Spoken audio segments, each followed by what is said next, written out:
સુરત શહેર Sachin police station વિસ્તારમાં non veg હોટલો અને ધાબાઓ પર ફૂડ એન્ડ ડ્રગ્સ તથા એફએસએલ સાથે સરપ્રાઇઝ ચેકિંગ. સુરત શહેરના સચિન પોલીસ સ્ટેશન વિસ્તારમાં નોનવેજ હોટલો અને ધાબાઓની ખાદ્ય ચીજોની ગુણવત્તા તપાસવા માટે સુરત શહેર પોલીસ દ્વારા વિશેષ કાર્યવાહી હાથ ધરાઈ છે.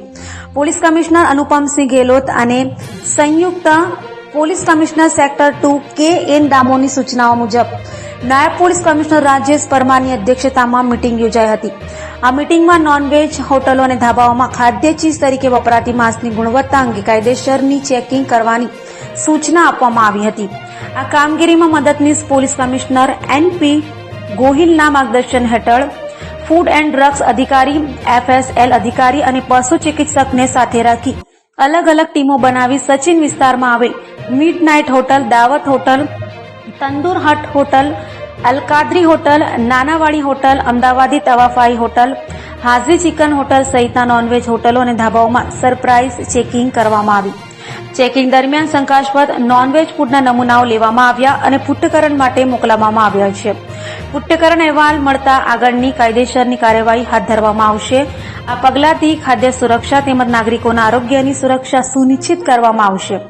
સુરત પોલીસ આ પ્રકારની નિયમિત ચેકિંગ દ્વારા ખાદ્ય વ્યવસાયોમાં ગેરકાયદેસર પ્રવૃત્તિઓને અટકાવવાનું લક્ષ્ય રાખે છે. સચિન પોલીસ સ્ટેશન વિસ્તારમાં નોનવેજની હોટલ અને ધાબાઓ ચાલતા હોય છે. ત્યાં કોઈ અખાદ્ય વસ્તુઓ જે સ્વાસ્થ્યને હાનિકારક મળતી હોય એ મળે છે કે નહીં એ બાબતે ખાતરી કરવા માટે સ્થાનિક પોલીસ અને તેની સાથે સાથે ફૂડ એન્ડ ડ્રગ્સ વિભાગના અધિકારી અને એફએસએલના અધિકારીઓ અને વેટરનરી ડૉક્ટર્સ આ બધાની સંયુક્ત ટીમે ચેકિંગની કાર્યવાહી હાથ ધરેલી હતી. તે દરમિયાન આ સંયુક્ત ટીમે સચિન પોલીસ સ્ટેશનની હદમાં આવેલ મિડનાઇટ હોટલ, દાવત હોટલ, તંદુર હટ હોટલ, અલ કાદરી હોટલ, નાનાવાડી હોટલ, અમદાવાદી તવા ફ્રાય હોટલ અને હાજી ચિકન હોટલ અને બીજા નાના નાના ધાબાઓ એમાં સરપ્રાઇઝ ચેકિંગ કરી ચેકિંગની કામગીરી હાથ ધરેલી હતી. અને આ ધાબા અને હોટલોમાં વિવિધ સેમ્પલો એફએસએલના અધિકારી અને ફૂડ એન્ડ ડ્રગ્સના વિભાગના અધિકારીઓએ સાથે રાખી અને લેવામાં આવેલી હતી.